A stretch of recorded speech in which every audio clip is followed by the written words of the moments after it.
Hello and welcome to Meanwhile Back on the Hobby Farm. Just a quick update here. I harvest all of my herbs that were in the front garden in the last day and a half. And I'm not going to go through the use of each one of these. You can follow me on some of my other previous herb ones. But we've got some sweet basil over here.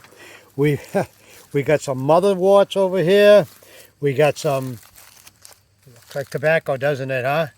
Mullein. We've got some dill. We got some motherwort seeds that I saved, some horehound seeds that I saved. We've got some hyssopes over here. We got some seeds for the Valerian root. Was it the Valerian root? Yes, it was a Valerian root. And over here, we've got some trays of regular chives, and we've got some garlic chives. We've got some dill. They're on a cookie sheet. They're not going in the oven. Those are actually going to be frozen and then packaged, and I can add them to my stews and my soups during the winter time. Here's my chives over here, my regular chives. I got my garlic chives over here. Over here I got my catnip.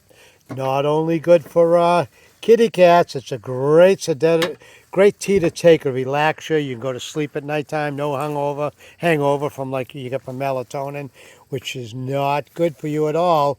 And over here is some white Valerian root over here. Let me mark that one. Toothache plant comes from the jungles of Brazil. Good stuff. I'm going to dry these up, and I'm going to, with the leaves, I'm going to add some cloves to it, and I'm going to give them out to people that I know that have toothaches. I don't have toothaches, but I think maybe I get a toothache once every 5 years, if that.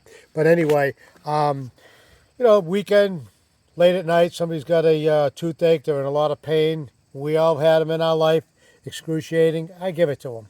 Over here is feverfew. Helps for the dilation of the blood. Very good for preventing headaches. The key is preventing. You don't have a headache and you take it and it goes away. It's not a Tylenol, which is very bad for you. Death-defying. That will prevent you. After 6 weeks of taking those, as a tea or a caplet, really, really good for you. You can't beat it. Over here is horehound. Horrible tasting stuff. Horrible. You better take some. I make tea out of it, mix it up with honey, and you'll be golden. If you end up taking it straight, it's the most horrible tasting substance. You'll hate me, and you won't want to do it. Over here is some spearmint that I harvest over there. I got some lemon balm over here. Over here, I got some apple mint, my favorite mint. Oh, what a tea. This makes an awesome tea. You have colds, whatever, you take a little bit of that. It's really good for you. Got some more lemon balm back here. Aloe plant, look at that. Aloe plant. Oh, look at that. I got to transplant it, and I'm getting it out of this bucket, and I'm going to show you why in a second. Sage, really good for tea. Put it on your turkey. Rub at Thanksgiving time. Hang it up in your bedroom.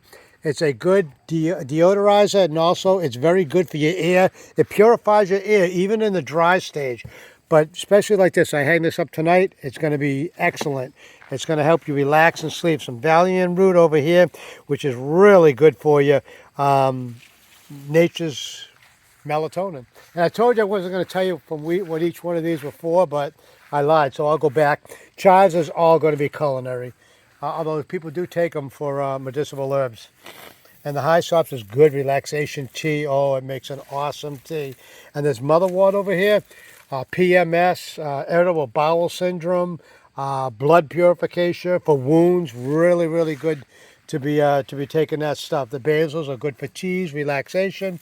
Is one of the squash that I have. There's mullein, looks like tobacco. Don't encourage people to smoke, but I did it last week. I was getting a little bit of a cold congestion. You take this up. What happens with the common cold is you end up getting the sniffles, and then it cakes up like cement in your lungs, and then you feel like crap. It's not good. It's just not good for you. So if you smoke this, it actually will get into your lungs. It'll break everything all up. Only have to do it once, and your nose will run, and it'll stop everything from, some people get these infections. They're in there for weeks or months. This will eliminate all that. Anyway, so that's everything that we have over here. And I'm going to quickly come over here to show you that we have a chicken over here staying out of trouble. Zucchini plant, I gave it a haircut yesterday. We've got probably a dozen so far. Probably got 2, 3 more coming through. See this big squash plant? I showed you the squash on that table.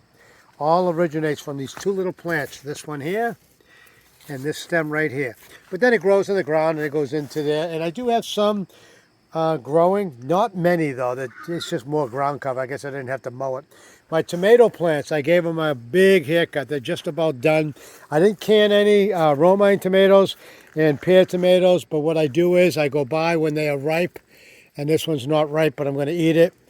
That's what I've been doing. And I've been making sandwiches. Every day I get 2 or 3 of them out, slice them up, put them on a English muffin with some cheese, and you're good to go. Here's the yarrow that I grew. Over here was where all my sage plants were. Over here was where all my apple mint plants were. My lemon balm plants were all here. Cut it all down. Chamomile, chives, more chives, toothache plant, more chives, garlic chives, horehound plants, jalapeno peppers right there. Over here were my dill plants. Over here was my motherwort plant. Over here was my Valiant root plant. So I am still going to water all of these, and see these bags, very important. These bags are very important. I'm going to show you. If you dig on the side of it, you don't see roots growing and spiraling around the whole perimeter like it does on a 5-gallon bucket, because what happens is the roots hit the bag and they die, they cauterize.